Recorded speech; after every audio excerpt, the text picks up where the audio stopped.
Okay, it's me, Bob Frizzell, for the reality game. And today's talk is going to be about interesting topics. And the most important pressing topic today is, why do we still have people getting themselves all over other people? When are we going to have people who let other people be themselves? The answer seems to be not social media. The answer seems to be a need for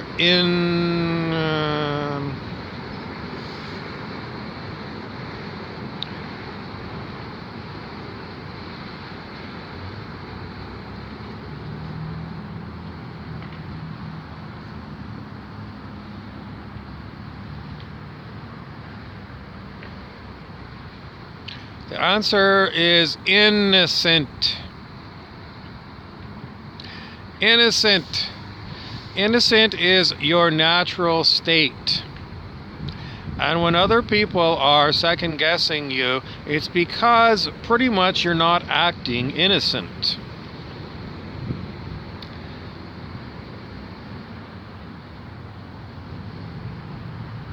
What part of you can act not innocent?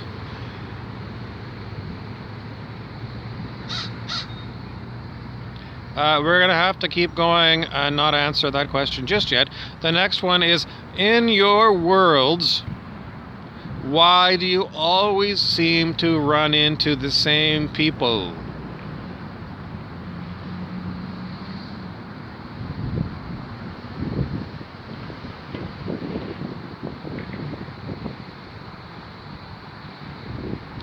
No, I'm not going to give you any more time for that answer. And finally, we're going to come back to, why is there parts of us that are acting not innocent?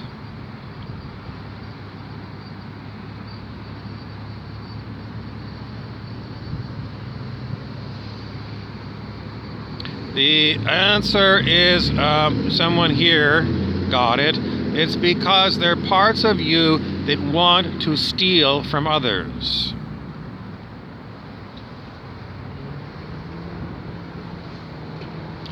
And mostly what you want to steal is people's attention, because you want to take their energy. It's not really something that's taught to us as humans, that where your attention goes, energy flows. But it does. So if you manage to capture other people's attentions, you have a conduit to their energy. Why would you want to steal someone else's energy? Don't you have enough for yourself? The answer is, you are all in a really weird situation where it is your never-ending need for energy that drives the theft of energy. Why can't you get enough energy from food? I don't know.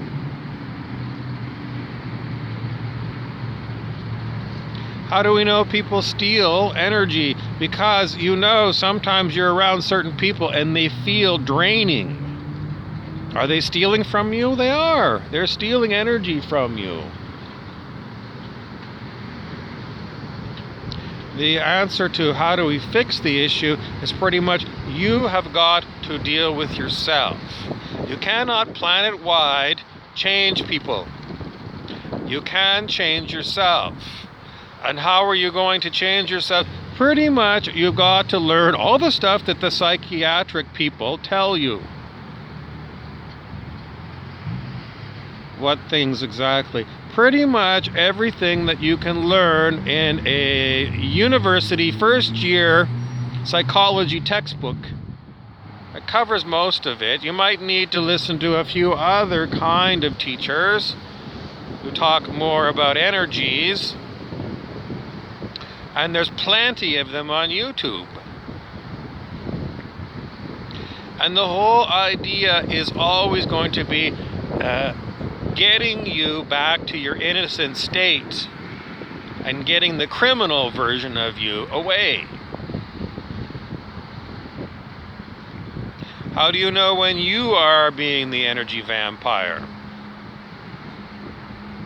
You have to watch yourself.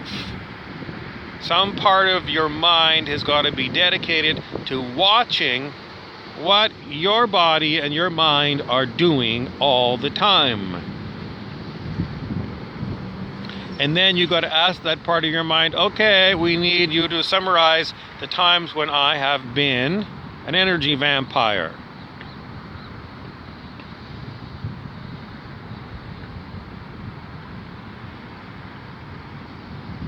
And then once you got those times, you're going to have to go and figure out, what exactly was going on at that time when I was being an energy vampire. And then you're just going to have to continually look at yourself. And if you're not getting good answers, then you need to find more teachers. And like I said, on YouTube, it's chock full of people talking about setting boundaries. Because if you've got good boundaries and you're aware that there's energy vampires everywhere, you're going to find that quite often you're going to get into conflict with others. And the conflicts with others are going to be because they are vamping you. And your boundary has been infringed. So what might that look like? It's difficult to say. Because somewhere there is a part of you that knows what to do.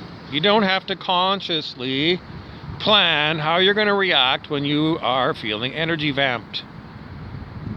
Just call it your intuition will know, and it will know how best to react. And with some people, you might end up screaming at them. Somebody else, you might end up walking away. If someone is really intense with you, you might end up punching them. So, man's laws are going to be pushed to the limit if these things happen. Because, if you go in front of the judge and the judge says, why did you hit Mrs. Jones? And you say she's an energy vampire and she was stealing my energy. The judge is going to go, oh, God. That's right, though. The judge really is incompetent to deal with energy vampires. That we all know they exist because we've all been energy vampires and we've been vamped by others. So we all know it's true. It's theft of energy, your own personal energy. When are you going to find a judge who's going to go along with this? I don't know, but maybe the universe will arrange something for you. In any event, you're not to fear enforcing your boundaries as your intuition does it. It's not like your intuition is going to say, okay, you're going to punch that person now. It's not going to happen that way. Your body will do what it needs to do. So mostly what you need to do is stop telling the body what to do and just allow it to react in its perfect innocence. So again and again, this comes down to you are controlling your body, which is incorrect because you don't have a body. The body itself is independent of you. And no one's going to believe me. They're all going to be laughing, LOL, or what a maroon, but that's not true. Somewhere deep inside of you, you know when you hear truth.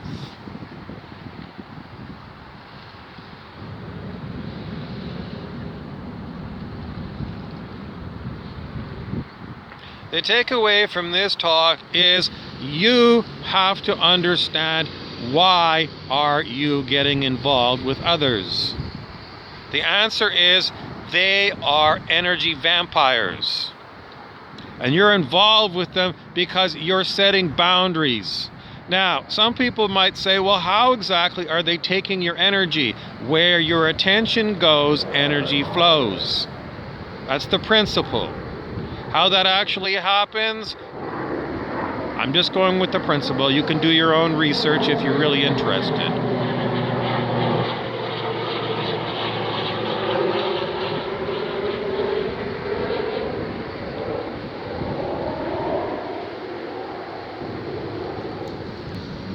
Okay, and in your last little takeaway, we want to insist that you get yourself away from people who are energy vampires.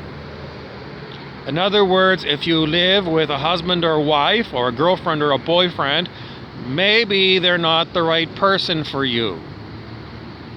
And again, how are you going to know? You're going to know because you're going to know. And then usually what happens with humans is they start doing all the pros and cons. It's like, yes, they energy vampire me, but they make a big salary and they, I get to live in this nice house and it comes with a car and food. In other words, people will use their rational mind. And the rational mind will say, it's worth it to get vamped in order to get all these other things that you need. That part of your mind is not you. That part of your mind is the criminal itself. You're going to have to get really good at understanding agendas of various, let's call them voices in your heads. Maybe it's personalities of these voices. And you're going to have to really get good at understanding what is their agenda. Why is this voice here? And the answer is always going to be, you're going to have to study these particular personalities, and you're going to have to understand their agenda, and you're going to have to understand a lot more. So you're going to have to really watch yourself as if you're watching this thing in a movie. Because you're really good at watching movies and watching other people in movies and understanding their agendas, their personalities. You got to do that for yourself.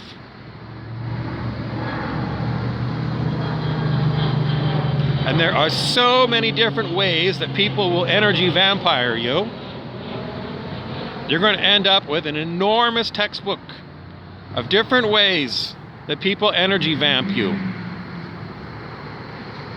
And you're going to have to keep throwing this at that voice that says, I know you should stay with this person, this energy vampire, because of the big house. And you're going to have the ability to say to this particular personality, I am not going to do that.